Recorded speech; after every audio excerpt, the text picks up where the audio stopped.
Tu visualises la maison de tes rêves, l'argent, la femme parfaite ou l'homme parfait, suivant ce que tu recherches, et l'univers va conspirer à te donner ça, quoi. C'est pas mystique, la vie m'envoie une force, machin, à moi et des événements. Non, c'est moi qui, dans le milliard d'informations qui existent dans ma vie, je vais filtrer celles qui vont me permettre de faire correspondre la réalité, ou la réalité avec un grand R, à ma réalité, avec un petit R, ma réalité perçue.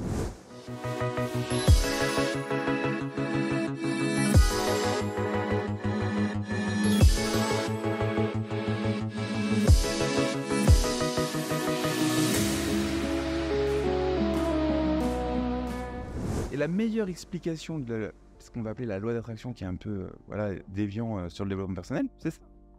C'est juste que la personne qui se visualise, entre guillemets. Juste pour les gens qui n'ont pas le contexte, c'est quoi la loi d'attraction?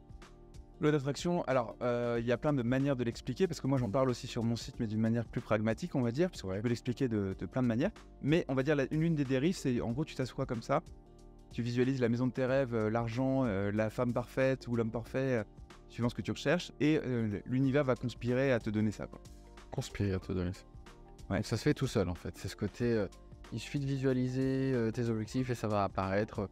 Et je veux une Lamborghini, la Lamborghini va apparaître devant chez moi, quoi. Ouais, ils vont te mettre tout un protocole pseudo-scientifique dessus qui est si tu y crois assez et que tu arrives à ressentir la situation du toi qui a obtenu ça, alors par malheureusement une vibration de l'univers, blablabla. Ouais, ok. Voilà. Ça, j'ai horreur de ça aussi. mais en fait, il y a du vrai. C'est-à-dire que l'explication elle est fausse, mais c'est-à-dire que quand tu là où je te rejoins, c'est que quand tu visualises un objectif où tu y crois, tu vas te donner des permissions. Oui. Tu vas commencer à mettre des choses en place. Donc à agir, tu parles d'actionneur, de penser et agir, donc de développement personnel par exemple, tu vas agir dans la direction de. Et quelle meilleure façon de réussir que de commencer par agir et mettre des choses en place. Donc peut-être qu'il y en a 50 qui vont échouer, mais la 51e, bim, t'as une réussite. Et puis c'est... T'as ça. Ouais. Donc ce que j'appelle l'action massive. Effectivement, si tous les jours tu fais 100 fois plus que les autres, mais ça veut pas dire que tu t'éreintes. C'est vraiment des actions ciblées et des actions à fort levier. Parce qu'après, t'as les gens qui font l'inverse. T'as les gens qui vont travailler 12 heures par jour, mais qui vont faire des choses qui servent à rien. D'accord. C'est pas parce que tu es occupé que tu es efficace et que tu es efficient. Ouais. C'est parce que tu fais plein de choses avec un fort effet de levier que tu deviens efficient. Ça, c'est la première chose. Donc, par exemple, si ton truc, c'est de percer sur les réseaux sociaux, effectivement, il faut que tu contactes des gars qui sont déjà là sur les réseaux sociaux. Et donc, si tu en contactes 100 un jour, par effet domino, il y a un moment, ça va marcher. Mais il y a autre chose. Il y a un truc dans le cerveau qui s'appelle le système réticulaire activateur. Tu connais ça? Merci. Ouais. Et donc, en gros, ce que dit la psychologie et les neurosciences et toutes ces méthodes qui s'intéressent à la fonction du cerveau, c'est que ton cerveau, il perçoit à peu près 7 informations dans l'espace. Le meilleur moyen que les auditeurs comprennent ça, c'est quand vous achetez un pull rouge ou une nouvelle voiture, vous sortez dans la rue, vous dites tout le monde a le même pull que moi, tout le monde a la même voiture, qu'est-ce qui se passe? C'est votre système réticulaire activateur qui a eu une émotion forte. Vous êtes content d'avoir acheté votre voiture, vous êtes content d'avoir acheté votre pull ou votre casque ou j'en sais rien. Et donc, votre cerveau inconscient déclenche ce mécanisme de système réticulaire activateur qui va donc activer l'œil et qui va percevoir dans l'univers les 7 informations qui correspondent le plus à ce qu'on pense. Donc, ça, tu peux le programmer, en fait. Et là, on arrive dans le développement personnel intelligent et intéressant. Si je m'auto-convainc et que je me saoule et que je m'auto-programme à percer sur les réseaux sociaux, alors mon cerveau va de lui-même chercher les 7 informations dans l'espace qui vont dans le sens de ce que je cherche. Donc, je vais être sensible à la pub pour Vivatech, par exemple, en ce moment, événement entrepreneur. Je vais être sensible à la pub sur Facebook du prochain truc. Je vais être sensible à un texte, de me dire, tiens, lui, j'ai pas pensé à le contacter, je vais le contacter. À l'inverse, si j'ai un programme inconscient à l'intérieur de moi qui va me dire que je vais échouer ou que je vais pas réussir à les contacter, je vais capter les 7 informations qui vont confirmer, via un biais de confirmation, que ce que je pense est vrai. C'est ce qu'on appelle en psychologie ou en développement personnel la prophétie autoréalisatrice. Et c'est aussi ce qu'on pourrait, si on extrapole un peu, appeler un placebo. Moi, j'adore tout ce qui est sur le placebo. Les effets de la pensée de ce que je crois vrai et comment ça se matérialise sur ma vraie réalité.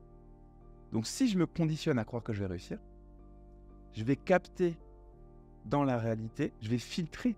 C'est pas mystique, la vie m'envoie une force, machin, à moi et des événements. Non, c'est moi qui, dans le milliard d'informations qui existent dans ma vie, je vais filtrer celles qui vont me permettre de faire correspondre la réalité, ou la réalité avec un grand R, à ma réalité, avec un petit r, ma réalité perçue.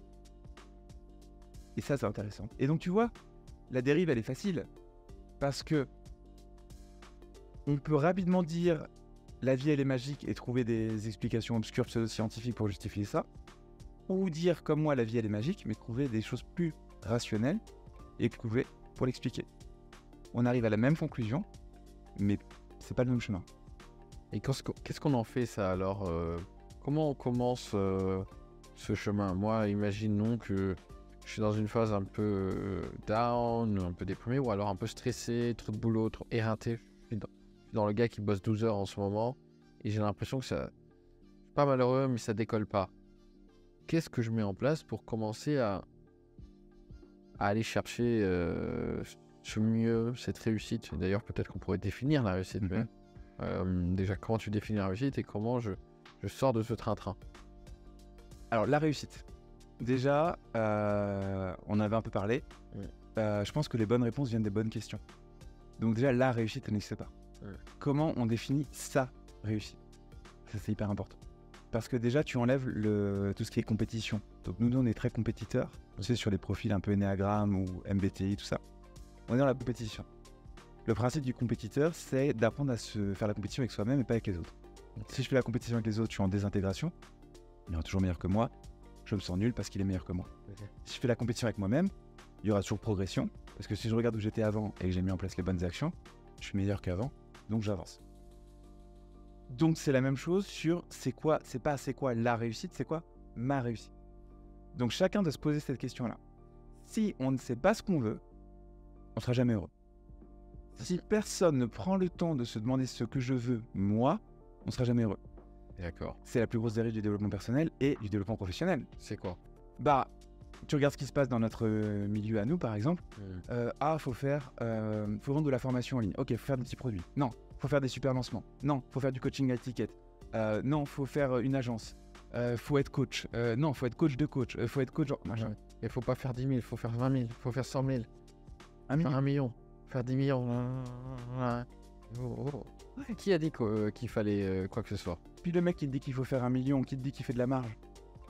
Moi, je préfère faire, 400 000 avec 200 000 de marge qu'un million avec 100 000 de marge, tu vois. Ouais. Donc en fait, il faut... Mais avant d'étudier tout ça et de se dire est-ce que lui, il est légitime à me dire ça, est-ce que ça m'intéresse vraiment, etc. Il faut savoir ce qu'on veut. Et il faut aussi comprendre que choisir ce qu'on veut, c'est pas choisir la vision idéale bisounours, c'est choisir les responsabilités qui vont avec. Ok. Si, par exemple. On va prendre un exemple personnel, un exemple professionnel.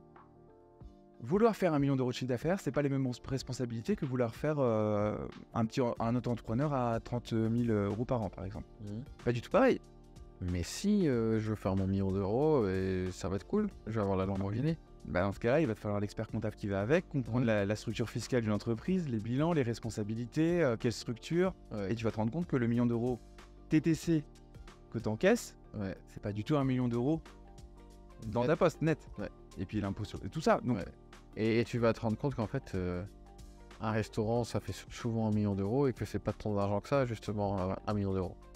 Alors surtout pour un exemple de restaurant, effectivement. Mais je veux dire, même quand tu as un business en ligne, même les business en ligne aujourd'hui, tu as beaucoup de coûts, de charges qui viennent énorme se cumuler en fait. Et puis attends, je vais faire 1 million d'euros. Ok, vas-y, fais-le maintenant. T'imagines, d'un point de vue développement personnel, ce que tu vas dépasser.